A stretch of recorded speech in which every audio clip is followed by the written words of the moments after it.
All right. Last minute mic check just to make sure nothing.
game week.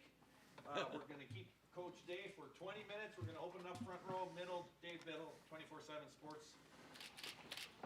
Ryan, what's different about their defense this year under Jesse Minter? It looks very similar, but I'm sure there's been some tweaks. What stands out maybe that's different from last year's defense? Very similar. Like you said, a few tweaks here and there, but still very good players.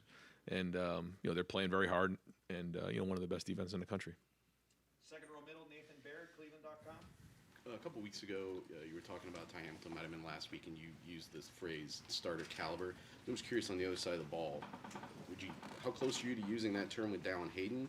And is he someone that you're confident enough in after the last 2 weeks to rely on him in a big way? Yeah, hard to say, but to see the way he stepped up last week was certainly tremendous and encouraging as we move into this rivalry week, and great to see him taking care of the football. That's the number one thing we need, and so he'll have to have a good week of practice, and I know he's going to prepare hard to get ready to play in this game.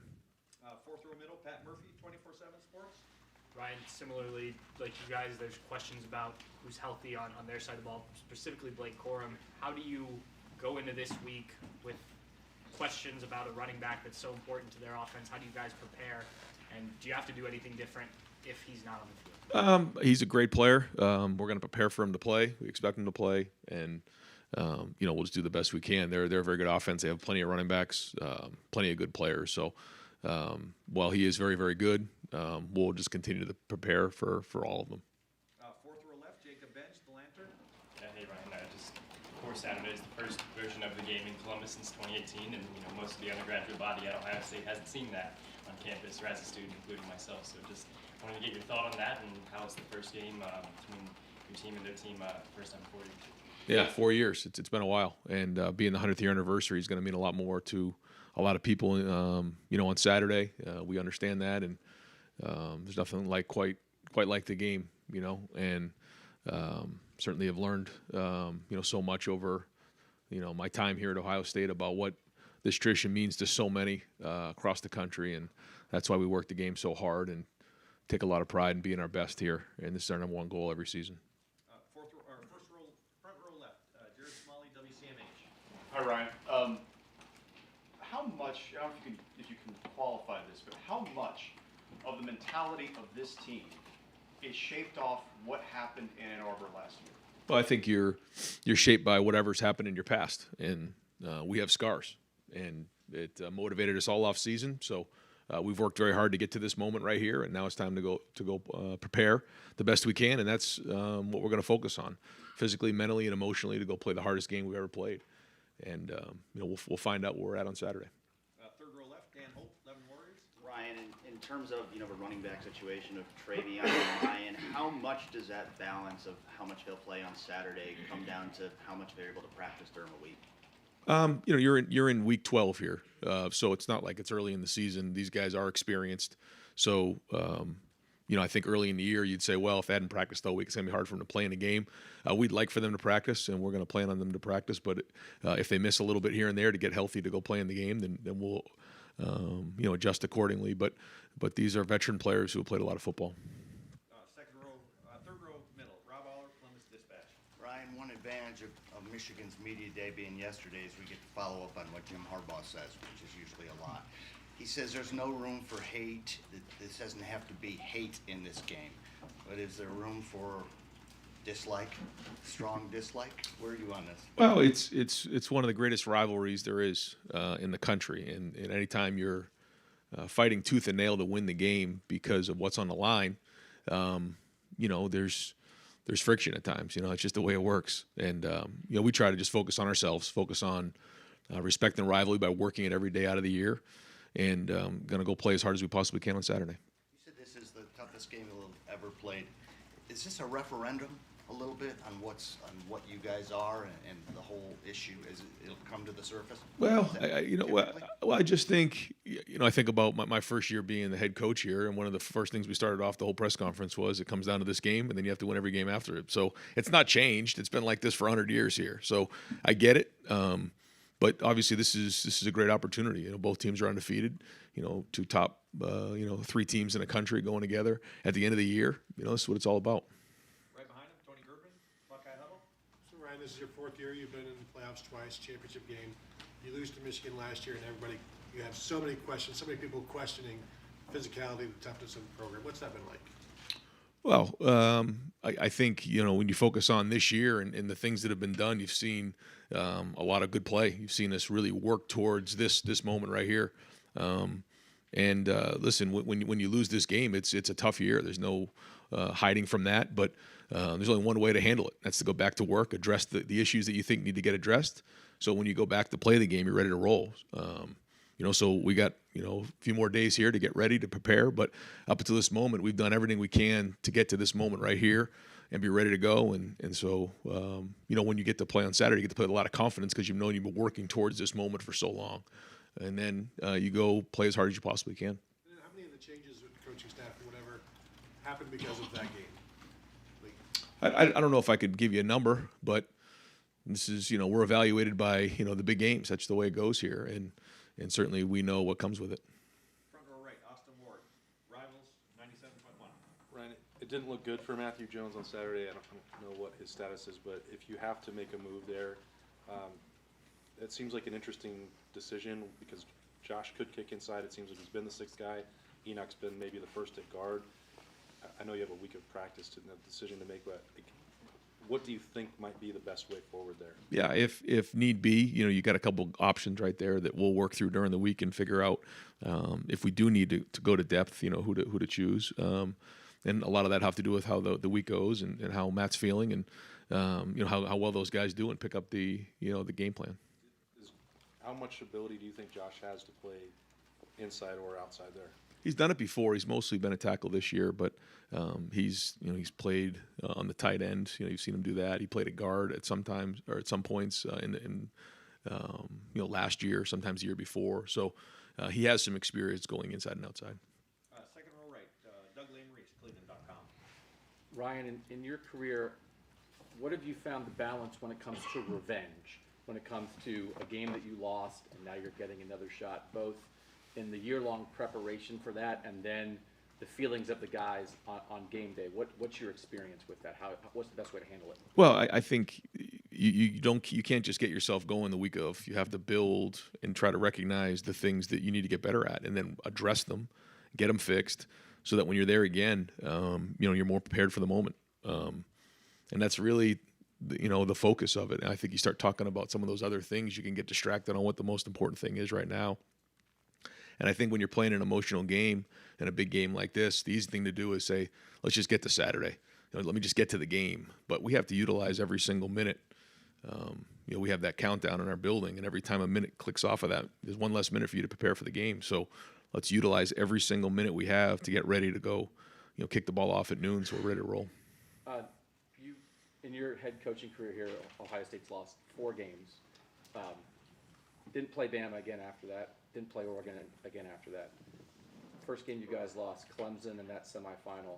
You don't know that you're going to play them again, but you do get them the next year, and you guys are ready, and you win that game the second time. Is any of that instructive for this? That was an example of a year later, you get a team that had beaten you the year before, and how you guys handled that? We haven't talked about that, but that was a different team and a different set of circumstances.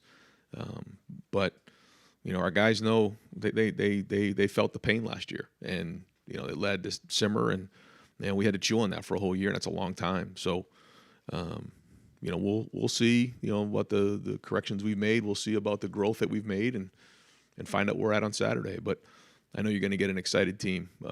But right now the focus has got to be on having an unbelievable week of practice, unbelievable week of preparation with our bodies, our minds, and our souls. Right in front of him, Joey Kaufman, Columbus Dispatch. Ryan, you guys emphasize this game year-round, and you've done it in the past. And a year after a loss, is that something you talk about more, less? Do you do more team up north drills? What's the balance in terms of trying to motivate year-round? Yeah, there's a balance. I won't get into exactly what we do, but there's a balance there. There's certainly, you need to be reminded of what happened in the past, but also the focus is on this team. The focus is on playing this team against their team on Saturday, because nothing else matters about that. But when you have that in the back of your mind, it certainly lights a fire every time it comes to the forefront of your mind. Front row right, Dom Taveri, WBNS. Coach, we imagine the shoe will be rocking. Do you have a message for the fans that'll be in the stadium, and what would it be? Yeah, just that we need to be as loud as we possibly can. We got to make it a hostile environment. Anytime they have the ball, we got to be as loud as we possibly can. This game has been going along for a lot longer than I've been here, but I know how much it means to so many people, and for all the people that are going to be in the stadium, if their presence can be felt, that helps the Buckeyes. Right behind him, played all WSYX. Ron, did you change, other than senior tackle, change any other processes, the way you do your business each week? No, I mean, that was the biggest change. We felt like last year things were a little bit rushed. We'd wake up in the morning, get in here, practice, have senior tackle, and then guys would be able to do their Thanksgiving. We decided to, move that. I know that there's been different, ways that they've done senior tackle here in the past. We decided to move that to really allow our guys to still have the afternoon with their families, but also spend more focused and more time on what really matters, and that's the game. I know you have a checklist. How do you leave no stone unturned? Is it just plan your work, Yeah, just your plan? not a lot of sleep. How much will you get this week? Not much. Third or right, Cameron T. Robinson, the athletic. Ryan, last week, Teron and Ty both said when they took the field in the spring, they felt a completely different defensive line. Same guys, but they felt completely different. Did you see that at that time? And then if so, what was different about it? Again, I think our guys had a year under their belts. They played more. They won some games. They lost some games. They learned. They grew. They had a great offseason, and they're a year more mature. I think, that combined with, I think, again, our scheme and those guys embracing the aggressive style of our defense, I think that's where you get that. When you play young guys like you had to last year, you're going to have growing pains. But seeing the success some of those guys are having right now and the depth that you've been able to add, you don't ever want to lose, but you feel like some of that, I imagine some of that probably helped you guys. No, I know what you're saying. It's when you're playing young players. We had a very young, but also an inexperienced team. Even the guys who were a little bit older last year hadn't played a whole bunch. There's growing pains with that, as we know, and so you hope that experience is invested time well spent. Because when you have those growing pains and you lose games, hopefully that you can cash in down the road from those learning experiences. We'll find out. Right next door, Dylan Davis, Delaware Gazette. Has Dalton Hayden's play elevated himself to a point where, having him healthy and running with conviction is better than 80-85% of one of these other guys? I mean, they're not just playing because they can play. I think it's definitely worth a conversation. Yeah, I mean, I think when you start to see and you put on the film and the film speaks for itself, you got to make that decision of who's the best guy in this moment to go put on the field. Right behind him, Spencer Holbrook, Lettermen Row. Ryan, this game already has a lot of emotions, and you added 11-0. This 11-0 first time here in 4 years. How much do you have to balance with these guys' discipline, but also allowing them to be emotional and play with emotion, but not too emotional so you don't get a cheap personal foul or a penalty that you're going to throw? Yeah, I think there's the emotion leading up to the game, which is I think what you're saying, and I think that's why we have to have our routine and not deviate from our routine, because it is such a big week. There's so much emotion involved with it. You have to build towards noon on Saturday, but we have to have a great week of practice and preparation. But then same thing, during the game you have to play with emotion. You can't let emotion play with you. And the three things that we've really spent a lot of time in terms of our identification this year is: 1 is toughness, 2 is discipline, and 3 is skill. And so, if you can play with toughness but you don't have discipline, then it's no good. So those 3 areas are the areas that we have not deviated from all season, and we're going to hold ourselves to that standard. Deep center, Jeremy Birmingham, Rivals. Ryan, you guys, have tried all year long to prevent any sort of complacency from stepping in or creeping into the program, but you're 11 games in and haven't completed one of the 3 goals that you set at the preseason, right? So how challenging has this season been, and does it feel like the season really starts now, and that this has been the longest preseason in history? It's when you say it like that, and I'm the one who says it. It can be sobering, but that's just the standard we hold ourselves to. I'm still very, very proud of what how our team's grown and built to this point right here. But we'll talk about that later. What we need to do is, we know these 3 goals were going to happen at the end of the season. If we played this game the first game of the year, then we would have that challenge right then and there. But we know in order to get to the other two goals, we have to get this one, and we knew it going in. We knew that's why competitive stamina was a huge theme for us this season. Is you got to bring it every single week as you build and play your best football at the end of the season. So here we are. We've talked about it. It's another thing to do it, and so now we got to go put a great week together and try to accomplish this first goal. Are you happy with like the competitive stamina of the team? Do you feel like you guys are playing the football level you want to be right now? I think every week you grow and you build and you prepare, and each week is its own season. I just look at it like that. But along the way, you have to continue to grow and enhance, and we'll kind of find out at the end of the season. We'll have a chance to reflect on that. In the meantime, we're just going to work as hard as we can to get as prepared as possible to play this game on Saturday. Fourth row right, Bill Bender, the Sporting News. Coach, you guys haven't lost a Big Ten home game since 2015, and you mentioned the 100th year of the stadium. I mean, what to you, other than having a really good team, makes Ohio Stadium such a good home field advantage, especially in these Big Ten games? I mean, it showed up this year, too. They haven't been close. Well, first off, we have the best fans in the land.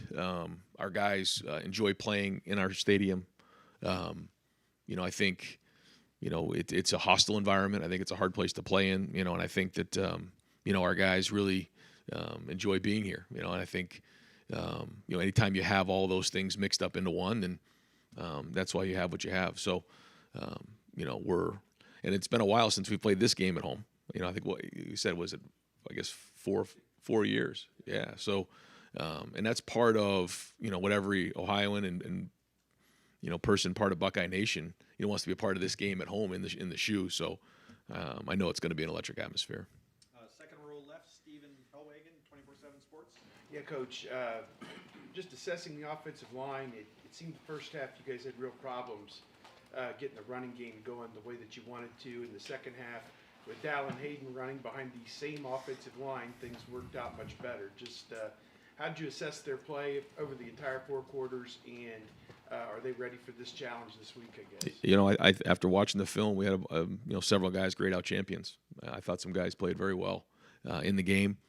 I think Maryland did a good job. They played really hard. They challenged, but I thought we gotten a little bit more rhythm, like you said, in the second half. I think a little bit of that was just blocking it a little bit cleaner, but I also thought that we hit the hole a little bit better as the game went on.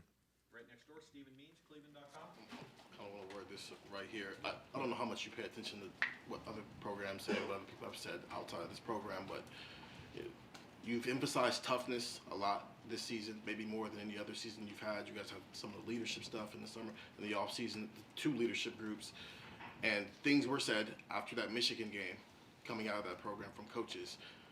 How much of that were you aware of, and how much of that has been on your program's mind this offseason as you guys have kind of pushed some of the stuff, the leadership and the toughness stuff, Sure. and now you've approached things this season? Yeah, I mean, when you're playing in a game like this, there's always going to be, back and forth and things said, and obviously you see things and read things, but there's also a lot of it you try to ignore.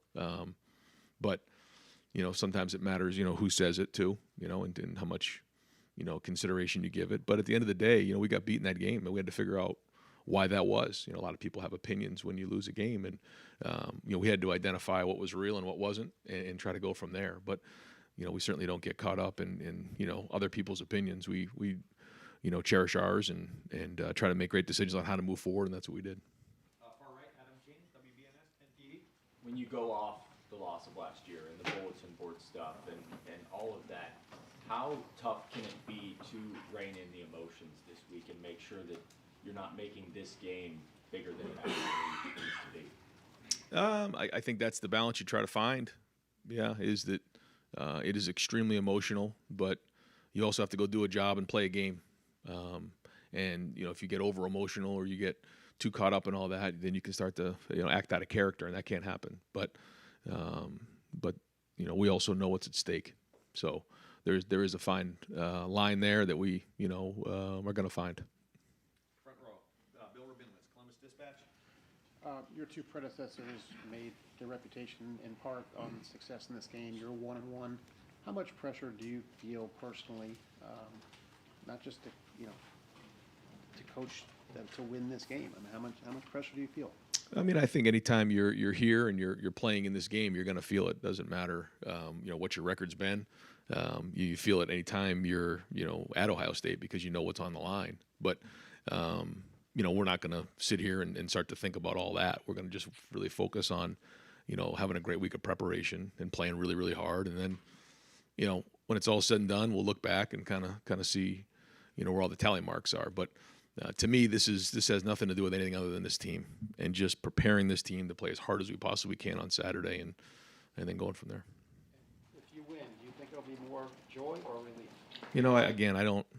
I don't know. Maybe, after the game we can kind of figure out where we're at again, and try to discuss that. But I'm just trying to focus on figuring out what to call on first, second down, third down, short yardage, goal line. And, because I think you can start to think about all those things like you're saying, which I think are all really valid questions.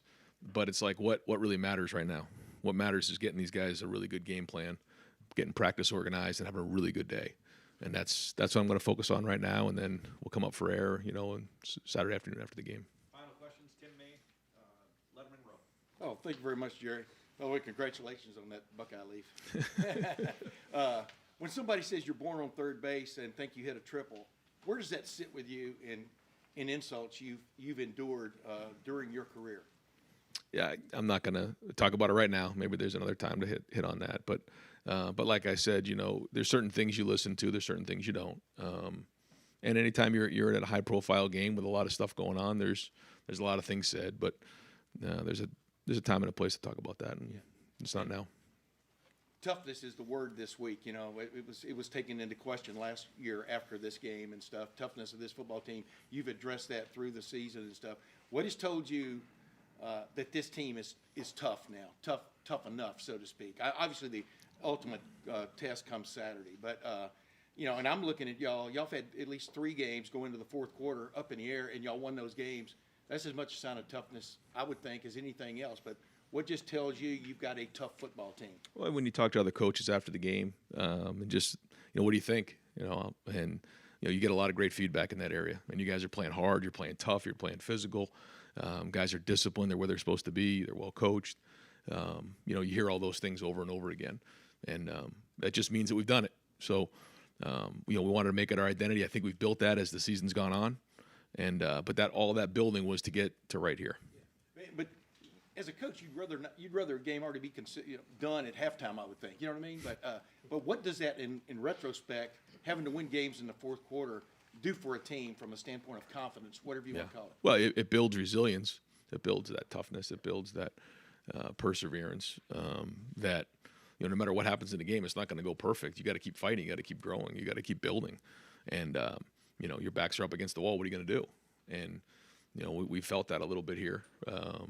Certainly the Rose Bowl was kind of the one there. We started to turn it a little bit, and then the Notre Dame game, and then the Penn State game, and even last week. So, that resilience has been tested. And again, all these were trial runs for right now.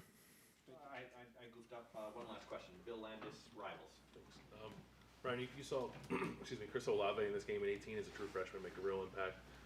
I know Dallin has a larger body of work at this point than Chris did then, but what are the conversations like when you're trying to decide whether or not a relatively inexperienced true freshman can handle a spot like this? Yeah, well, I think you're right. I think I mentioned that earlier, was that the blueprint's already there for guys like that, whether it was, Marvin and Emeka in the Rose Bowl, or, Garrett Wilson, back in 19, had a huge game there. Olave in 18, guys kind of build, and then hopefully you can count on them late in the season. So, we'll see. I think the number one job for Dallin is you got to take care of the football. That's the number one thing. Anytime we hand you the football, you got to take care of that, because turnovers are going to be huge in a game like this. So he's going to keep preparing and keep growing and keep building this week. And, you never quite are prepared, for a moment like this until you actually get in it, and I know because of, the way the game went in 17, when JT went down in the first, or had the knee, and, before the game even started, and Dwayne went in the game. So, But at the end of the day, I think like we talked about, it comes down to your preparation. You got to trust all your preparation up to this point and focus on just having a great week of practice. Coach, thank you very much. Thanks, Ryan. All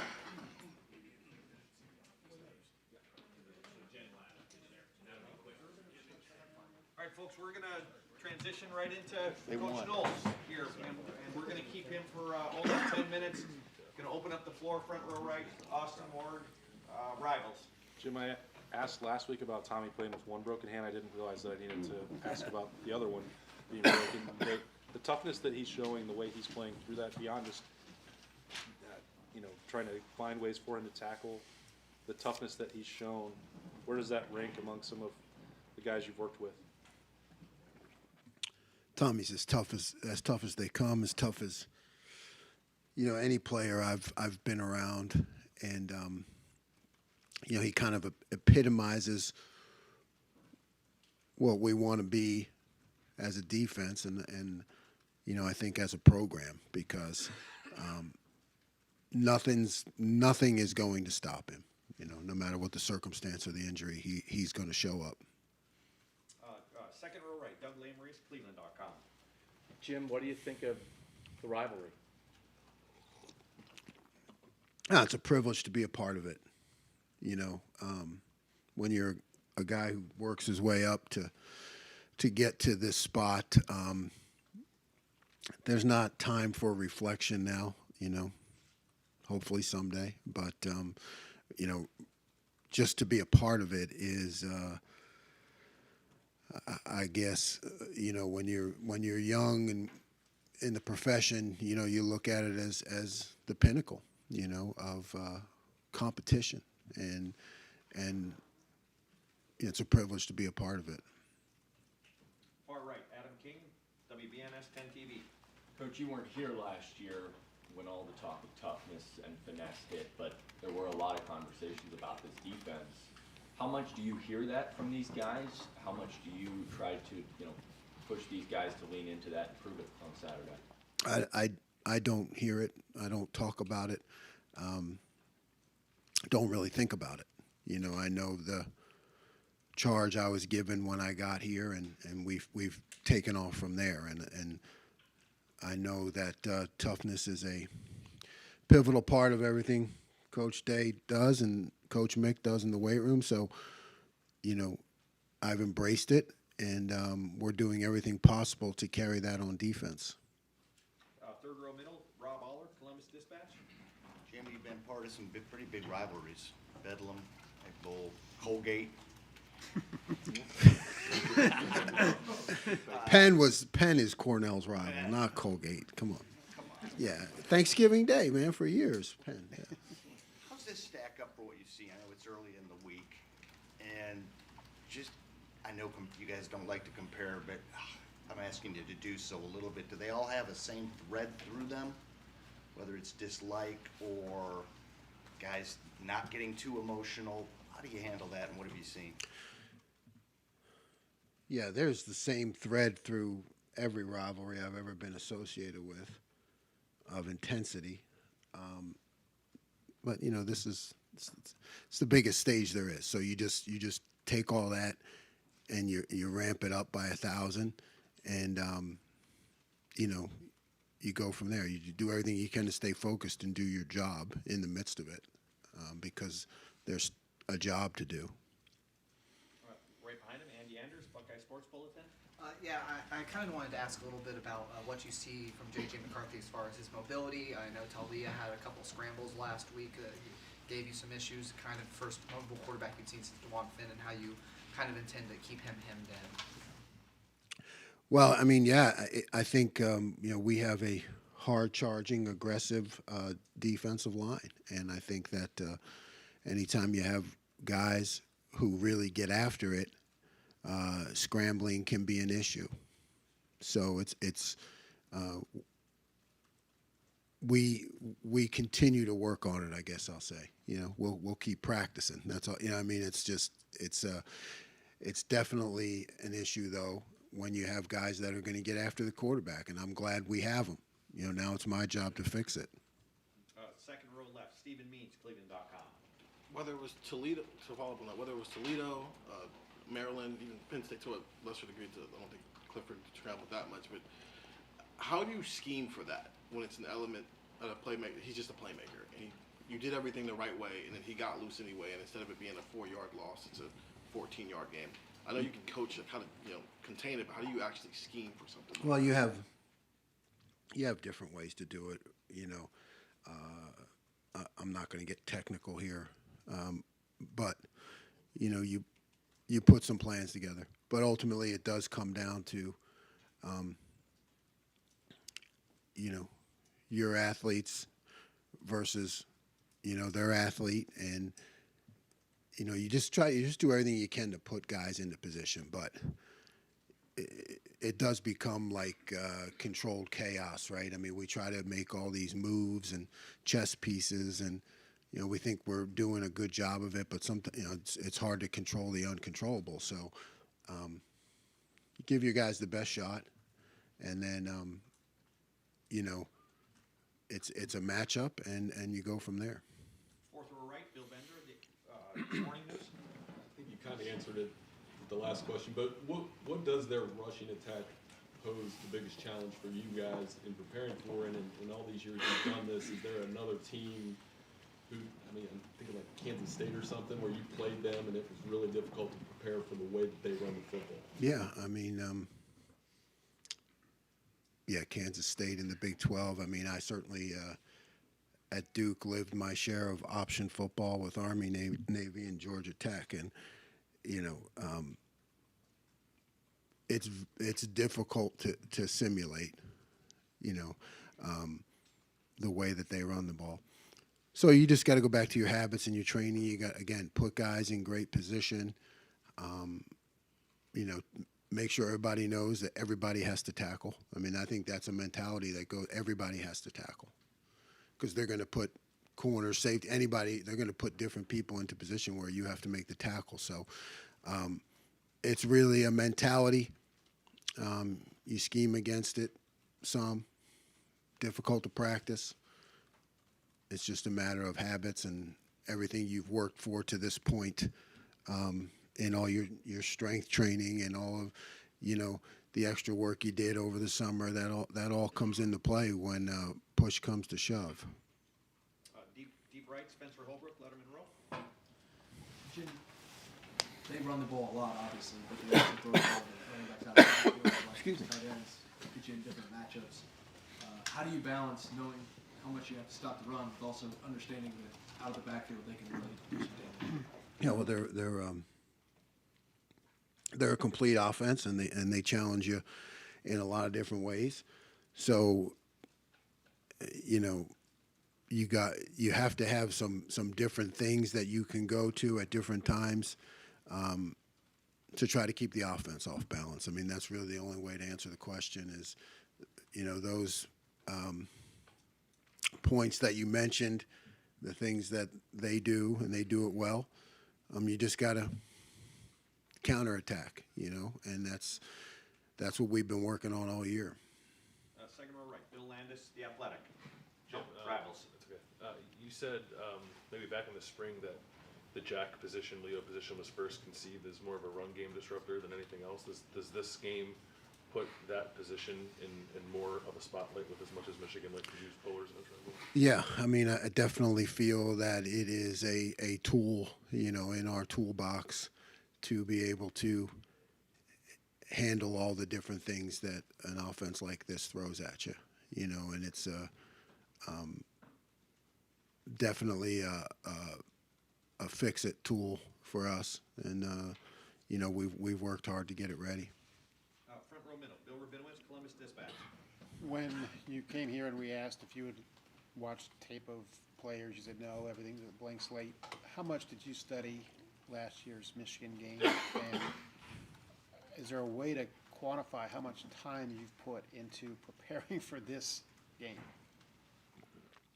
I haven't put any time into last year's game, and there's no way to quantify the time that's gone into the preparation.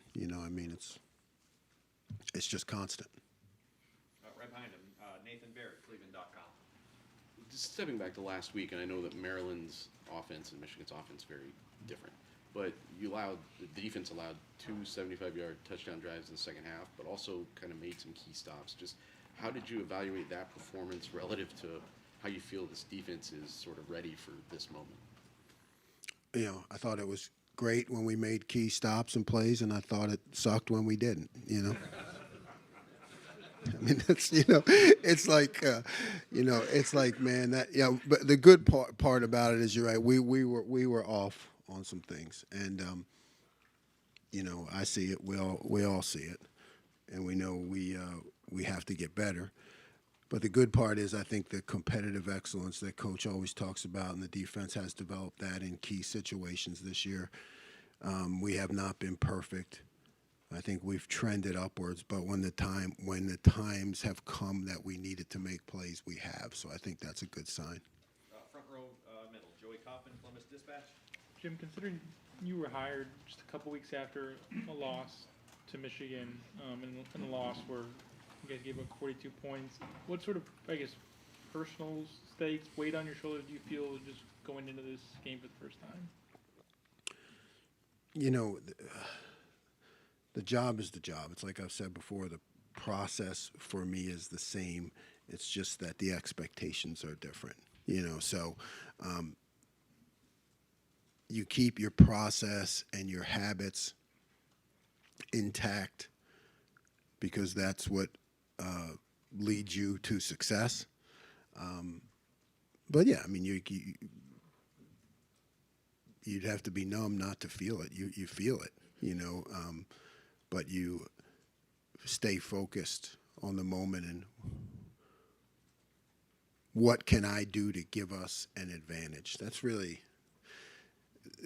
the only thing that's always on my mind, right? And for me to feel this or feel that, or it doesn't give me any advantage, you know. So I want to always be pressing to find ways to give our defense an advantage. Right next door, Tim May, Lettermen Row. Yeah, thank you, Jerry. Jim, I'm just wondering, number one, are you perusing everything? Are you and your staff perusing everything to try to find out, is Blake Corum going to play or not? He is a special player. You understand? And then past that, his ability to hit the bounce to the outside, I think, really sets him apart. I mean, he's tough and everything else, but what is the key to not getting burned by that? I mean, is it eye control, discipline, whatever? But in a game of this magnitude, how do you keep everybody from running to the fire, if you know what I'm saying? Yeah. First question, we're not spending any time investigating whether he's playing or not, just assuming he's going to play. He's an exceptional back, like you said, very talented. And, yeah, it has a lot to do with discipline, you know, and understanding angles and taking your shot when you have it, but on the appropriate angle, and playing hard within the scheme. So a lot to do with discipline, because if you're out of place, he'll make you pay for it. And final questions, fourth row right, Tony Gerben, Buckeye Huddle. You said, what can you do to give the guys an advantage? It's always the thing that's always on your mind. Where is it? Where's the most random place where it's been on your mind and you're like, oh, this might do something? Like at home, out, like how often does it come up? It's never not on my mind, ever. Thank you very much. Appreciate your time. All right, folks, that'll wrap it up.